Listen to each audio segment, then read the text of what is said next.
Riconoscimento di posizioni per la gamba. Questo esercizio dedicato al recupero dell'arto inferiore è di fondamentale importanza per iniziare le attività di recupero del cammino. In sostanza il paziente deve essere in grado di riconoscere senza guardarlo il posizionamento del suo arto inferiore, in questo caso il destro. Vi faccio ragionare su un aspetto abbastanza particolare. È molto importante infatti durante il cammino che noi siamo in grado di poter percepire istante dopo istante come e dove è posizionato il nostro arto inferiore, altrimenti non sarebbe possibile camminare in maniera adeguata. Per quanto riguarda il posizionamento in questo esercizio possiamo essere sdraiati. Adesso il mio lettino è più alto di quello che generalmente avete voi in casa, che può essere tranquillamente il letto di casa o il divano. Quindi il paziente sarà sdraiato e potrà avere il busto sollevato attraverso l'utilizzo di cuscini e voi potete sedervi tranquillamente sul suo lato destro. Per quanto riguarda il sostentamento dell'arto, con la vostra mano sinistra potete dare un sostegno sotto la coscia destra del vostro paziente familiare, mentre con la mano destra andremo ad afferrare la caviglia. Ecco, come vedete in questo modo io posso sollevare e muovere l'arto semplicemente. Poi vi spiegherò nel dettaglio come effettuare l'esercizio in particolare. Per quanto riguarda il posizionamento da seduti, per questo esercizio vi suggerisco di aspettare il raggiungimento degli esercizi di categoria superiore, dove vi verrà spiegato nel dettaglio come eseguire l'esercizio di riconoscimento di posizioni nella posizione seduta. Le attrezzature. Per questo esercizio avrete bisogno, in caso di afasie, quindi di difficoltà di comunicazione del paziente, di un foglio come questo dove vengono rappresentate le varie posizioni della gamba che il paziente dovrà indicare di volta in volta. Chiaramente nel caso in cui non sia presente afasia è possibile tranquillamente nominare il numero della posizione corrispondente. Per avere maggior chiarezza di posizioni io utilizzo in genere questi regoli per il semplice fatto che negli esercizi successivi che vi insegnerò verranno utilizzati di nuovo, quindi li utilizzo per comodità. Questi regoli serviranno per delimitare le varie posizioni che farò assumere all'arto inferiore del paziente. Quindi quando avremo 4 posizioni, avremo posizioni che vanno dal tallone all'altezza del ginocchio dell'altra gamba. Poi vi spiego nel dettaglio durante i diversi livelli di calibrazione.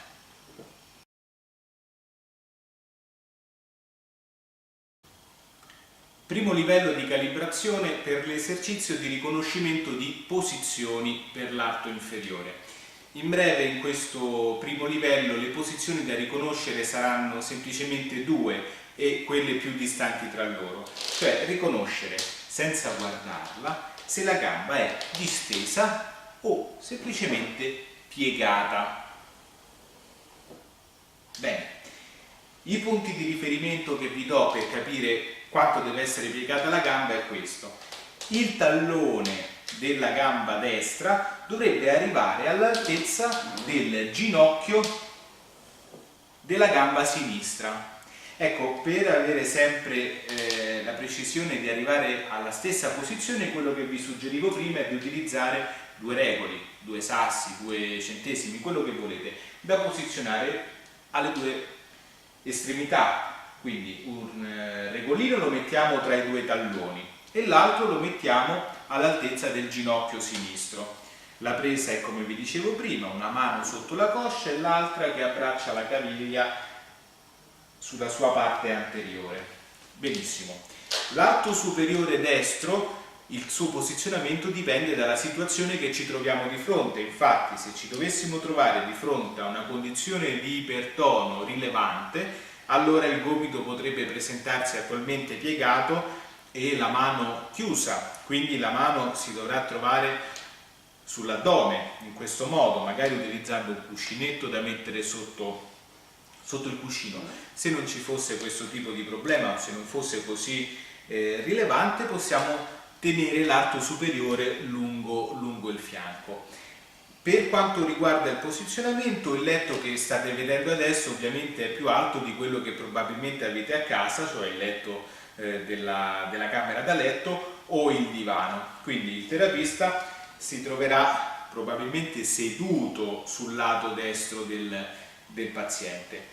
Allora, vi faccio vedere le due modalità, quella per la quale c'è la possibilità di comunicare, quindi non c'è un problema di afasia, e come comportarci di fronte a problemi di comprensione e di afasia.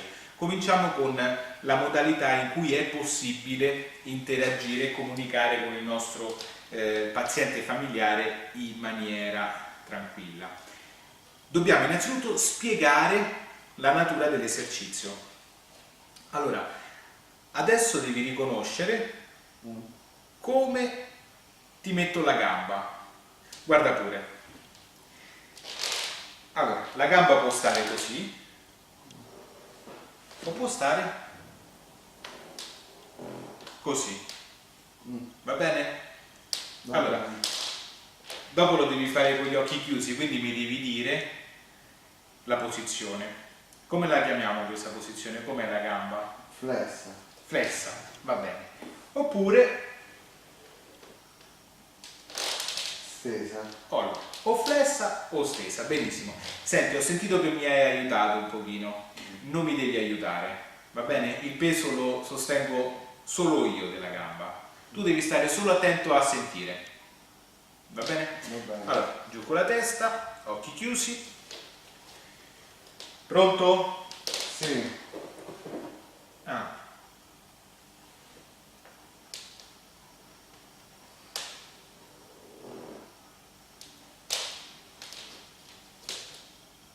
Flessa. Bravissimo. Ora attento.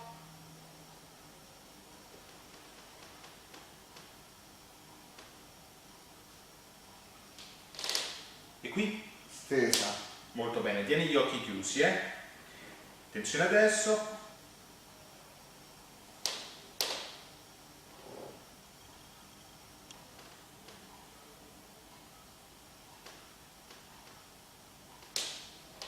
E qui? Stesa. Molto bene. Allora, apri pure gli occhi. Questa è ovviamente una modalità semplicissima. È possibile che quando ci siano queste possibilità di comunicare è difficile che ci siano degli errori quando le posizioni sono così distanti e diverse tra di loro, ma è un modo opportuno per iniziare con questo tipo di esercizi. Vediamo come comportarci nel caso in cui il nostro familiare presenti afasia, quindi non parli, oppure che parli ma in maniera inadeguata, quindi con degli stereotipi linguistici, con o mamma, o Dio, altre frasi che dice a ripetizione, oppure un'insalata di parole che non si comprende bene. E anche in questo caso dobbiamo spiegare l'esercizio utilizzando il minor numero di parole possibili e parole semplici, e probabilmente nelle prime fasi lasciamo che il paziente guardi quello che stiamo facendo con la sua gamba.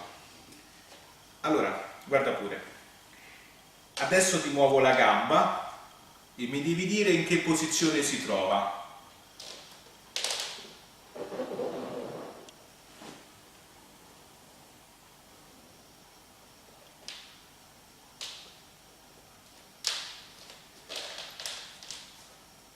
Ora, vi ricordate, vi ho fatto vedere un foglio con rappresentate le posizioni della gamba.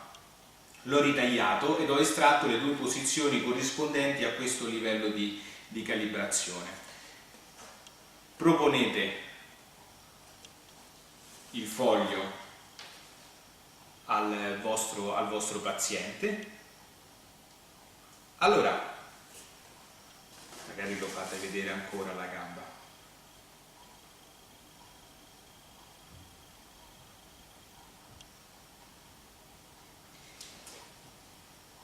devi indicare la posizione di questa gamba.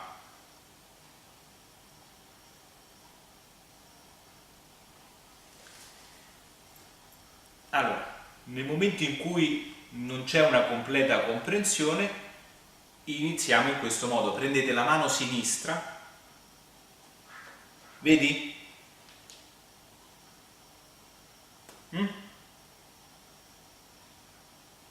È uguale.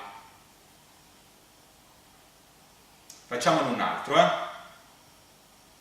Facciamone un altro. Allora, guarda bene.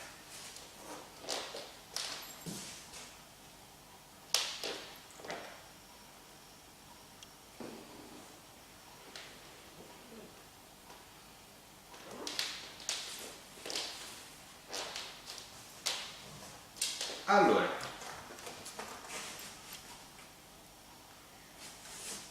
qual è la posizione?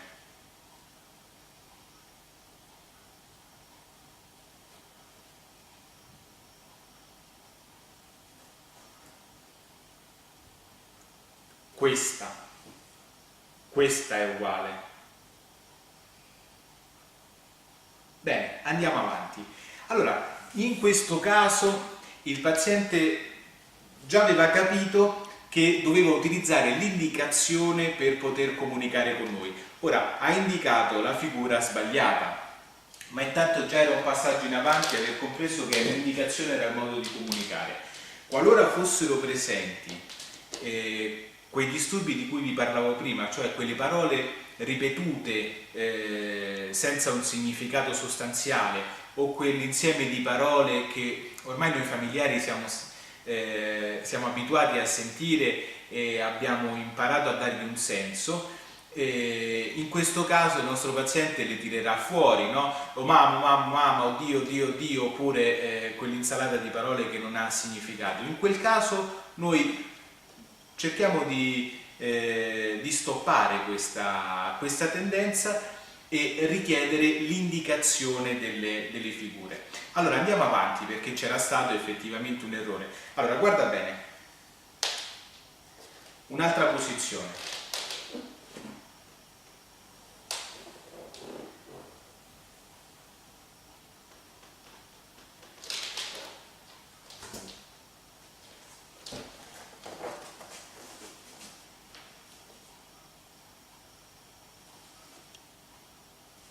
Perfetto, bravissimo, bravissimo, molto bene, molto bene.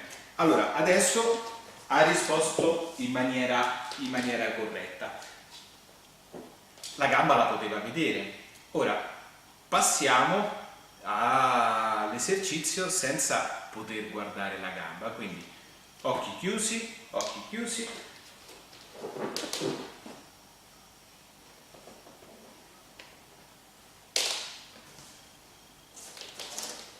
Ecco, il cartoncino in questo caso ci permette anche di coprire quella che è la posizione della gamba. Allora apri gli occhi. Come è messa la gamba?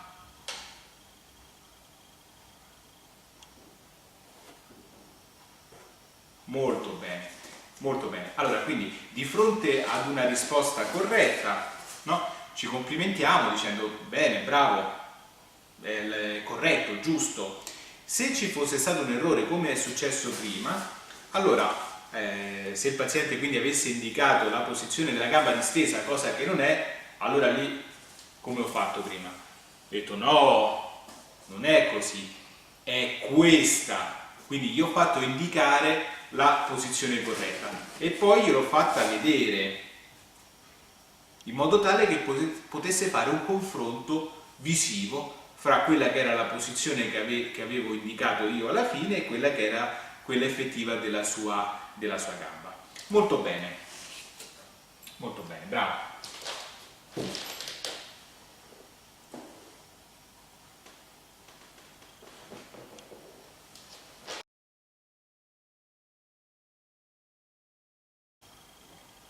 Secondo livello di calibrazione per l'esercizio di riconoscimento di posizioni della gamba. Semplicemente per questo secondo livello di calibrazione le posizioni saranno aumentate fino a 3. Quindi quello che dobbiamo fare è tenere presente le due posizioni precedenti, cioè quella con la gamba distesa, quindi con il regolo che sta tra i due talloni, e quello tra le due ginocchia, e mettere una terza posizione a metà distanza fra i due. Quindi avremo la gamba in questa posizione distesa, che adesso possiamo cominciare a chiamare 1, 2 e 3 nel caso in cui non ci siano problemi di comunicazione. Quindi posizione 1, gamba completamente distesa, posizione 2 a metà, posizione 3 piegata al massimo, al nostro massimo. Benissimo. Allora, prima sei stato bravo, quindi adesso facciamo una posizione in più. Te le faccio vedere, guarda pure. Allora, abbiamo la posizione 1, sì, 2 e 3. e 3, benissimo. Ho 2 e 1. E adesso con gli occhi chiusi. Chiudi gli occhi. Allora, partiamo dalla 1, Pronto?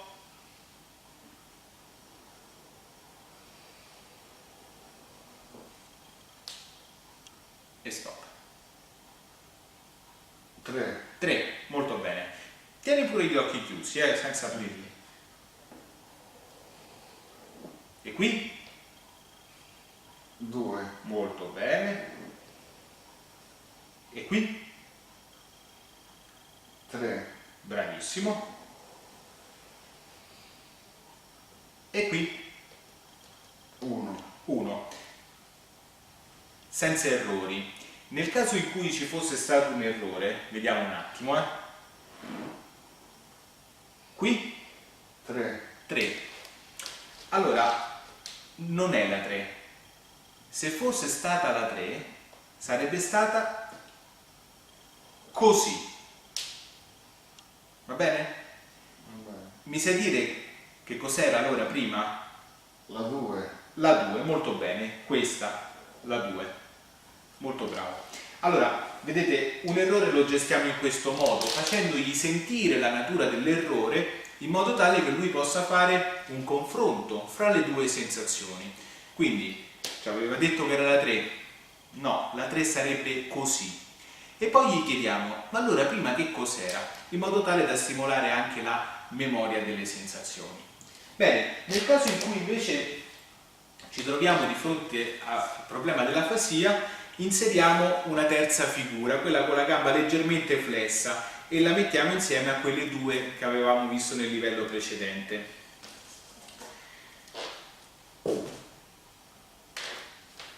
Allora, guarda pure, vedi adesso ci sono 3 posizioni. Sta attento, guarda pure, È sempre opportuno lasciar guardare all'inizio quando facciamo un cambiamento nell'esercizio.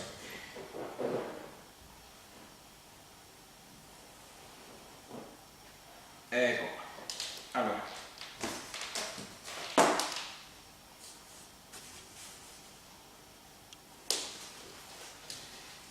Ti ricordi?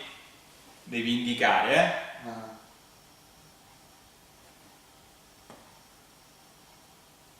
Quasi. Questa. Va bene? Ecco, questo è importante. La gestione dell'errore in un problema di comunicazione è un pochino più semplice. Non sono andato a fargli sentire come sarebbe stata la posizione che mi ha indicato. Io ho semplicemente detto no, la posizione è questa. Un'altra.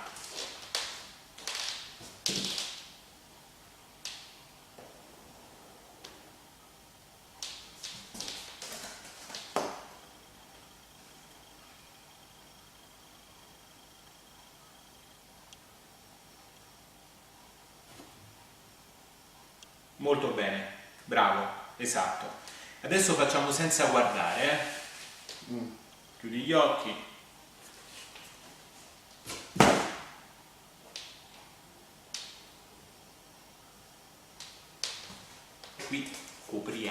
la gamba. Allora, apri gli occhi,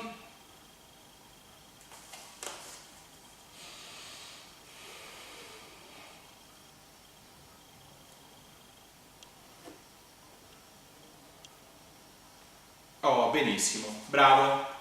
E per una maggior conferma possiamo fargliela vedere in queste prime fasi. Bravo, molto bene, esatto.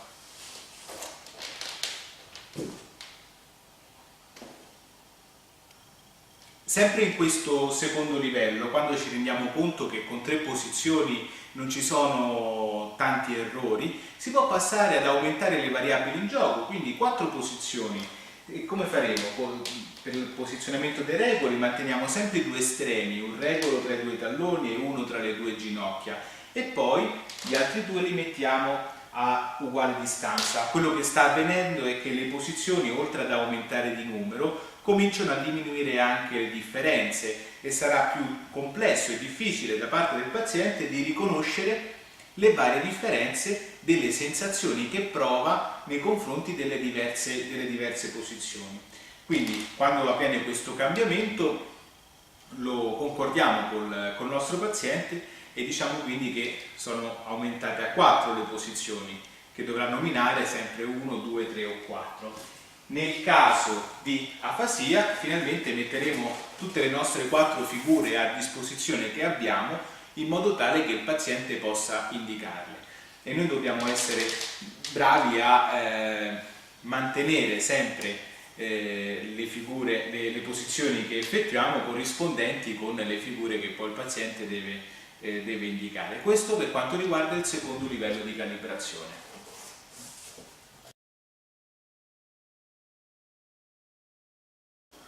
Terzo livello di calibrazione.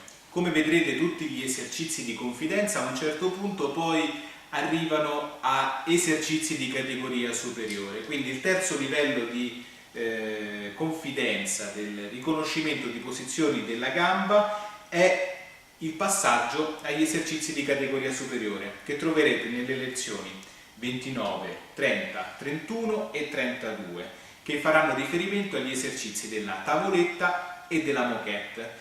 Fate attenzione anche a leggere bene e seguire i video della corrispondente lezione numero 22, perché vi spiegherà come integrare bene gli esercizi di confidenza e quelli di categoria superiore e come farli ruotare tra di loro.